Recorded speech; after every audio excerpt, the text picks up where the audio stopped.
Hello friends and welcome to the Union Labor Advisory Network. I'm Mike Fina. Today I am extremely proud and privileged to be with Dave Iannucci here at the Eastern Atlantic States Carpenters Training Center to learn a little bit more about Dave, your background, history and experience, and what goes on here at the training center. So thank you so much for being here and showing us and showcasing what's going on here today. Absolutely, Mike. Great to see you, buddy. You got it, Dave. So, as mentioned, Dave Iannucci, Special Projects Coordinator here at Eastern Atlantic States Carpenters Technical Centers. That special projects, I work a lot with grant funding and things of that nature. I also am the Accreditation Liaison Officer for the school.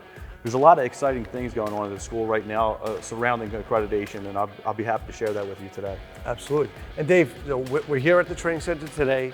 I know there's different professions underneath the carpenter umbrella, and we're here right now, I guess, in the millwright shop over here. Maybe you can give us or elaborate a little bit more on what a millwright is and some of the training that goes on here at the school today. So when I go out to speak to high school students who know nothing about the trades, and I try to attract them to the trades, I always bring up the millwrights. I'm talking to a lot of career technical education individuals at these high schools, and some of them are interested in automotive. But as we all know, automotive, there's not a large salary attached to that unless you own your own business. So I say, why not the millwrights? They ask, what is a millwright? And I say, if you are interested in turning a wrench and working mechanically, the millwright trade is for you. Where our millwrights work most are the industrial power plants, the airports. You see the conveyor belts that bring your luggage out? Yep. That's the millwrights. If you see the Six Flags, the rides that are serviced every day, our millwrights do that. And they work within a thousandth of an inch. If they are off with a turbine, for instance, that turbine could explode. And that's how precise their tools and measurements are. So all precision-based, Very precision-based. The millwrights are the smartest of our bunch, and they'll be glad to tell you that. So maybe you can show us a little bit what goes on here in the training center. Absolutely. Wow. So, yeah, pretty incredible. Big machinery here. So tell us how do they learn and train on this? So everything that the millwrights do is heavy. So we have our overhead crane out here in the shop. I'll show you in just a moment. One of the big things, our millwright apprentices need to know how to rig. And what rigging is tying off a heavy piece of equipment or tools properly so that it won't fall and can be moved throughout a job site to the correct location.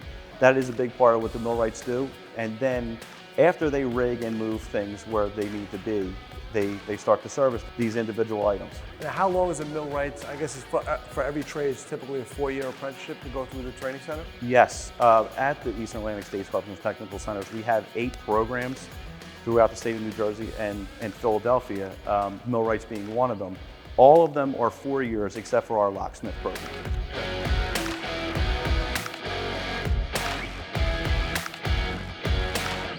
As we were talking about just a moment ago, our millwrights, they have to train in rigging. And to properly do that, we need to have it in a safe environment here at the training center. Right here, we have a 2-ton crane that our millwright apprentices and also the other trade apprentices, such as the carpenters, learn how to rig properly in a safe environment. Obviously, this isn't 30 foot above their head, it's just a few feet above their head.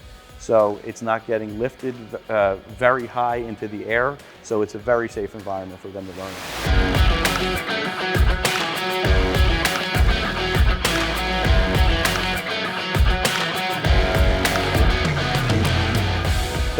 Now we're on the second floor, this particular facility. Now it's wide open. Usually when I'm here, there's a lot of stuff going on here. So right now, you see the floor is finished. So we just finished this. We have NJ graduation next Thursday.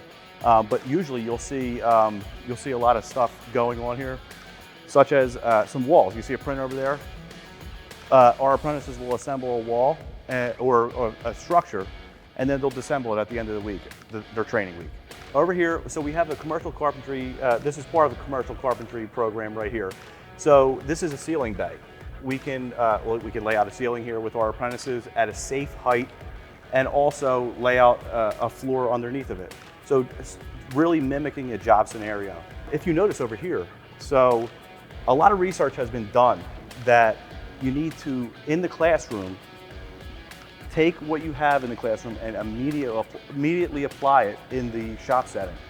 So you see the windows. So our apprentices can look out the windows into the shop that they're going. So you need to immediately apply what you learn to really retain. So when this building was designed, we had that in mind. And we had close proximity for the classroom setting to the shop setting. So over here is the start of our floor layer area. Floor layer, very self-explanatory of what they do. They handle all kinds of things that are related to flooring.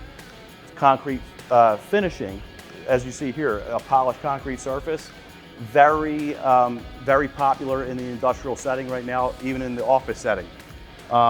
As you see here, the hardwood for a gym. So a high school gym, for instance, our floor layers will do that work. They do everything from the flooring itself to the striping of the lines. So very precision work for them. Also, if you can see over here, our floor layers not only do flooring, but they also do soundproofing on walls. Oh, wow. So as you can see here, there is some soundproofing on this wall that our floor layers would do out in the real world. You get rugs on there, so I mean, I guess it's all different material. It's rug-like, so it's material that's very familiar to them. Something else that the floor layers are very good at doing is etching an image into not only a carpet, but also hardwood, as you can see here.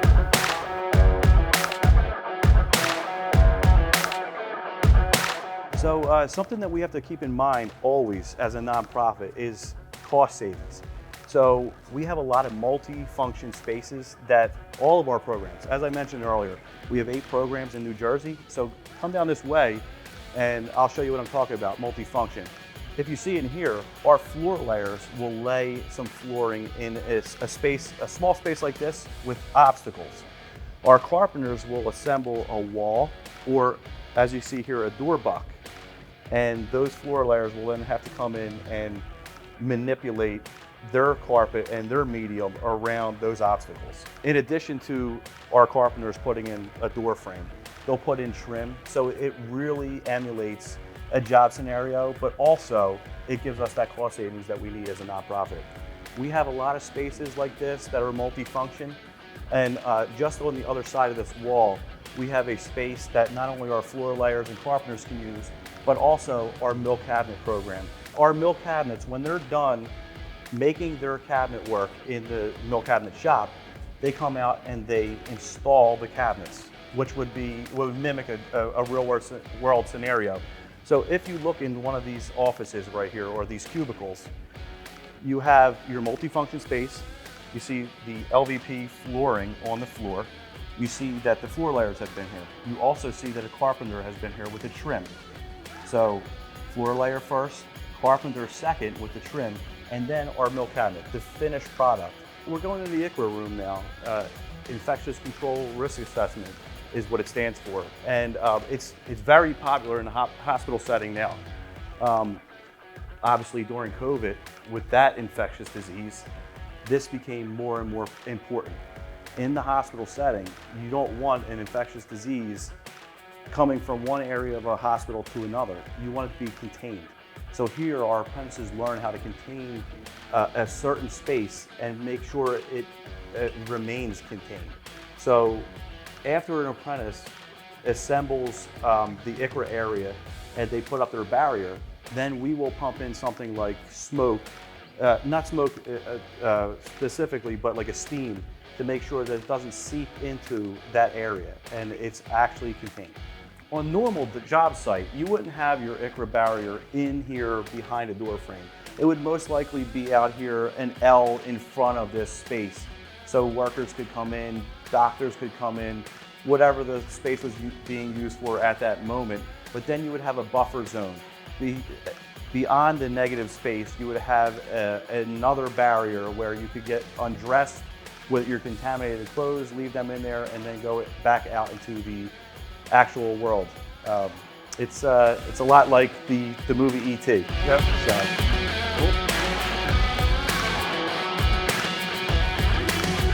So Dave, I want to thank you so much for giving us an overview of this incredible facility today, learning all about the different trades, and I just can't thank you enough. It's really exciting to be here, and I want to thank you for all you do. Absolutely, it was our pleasure. And we really love to showcase anytime we can our 8 programs in the state of New Jersey. This is our showpiece, the Edison Training Center. And as you can see, it's magnificent. Thanks again. Look forward to showcasing it for you as well on the ULA Network. We're looking forward to it. All right. Thanks.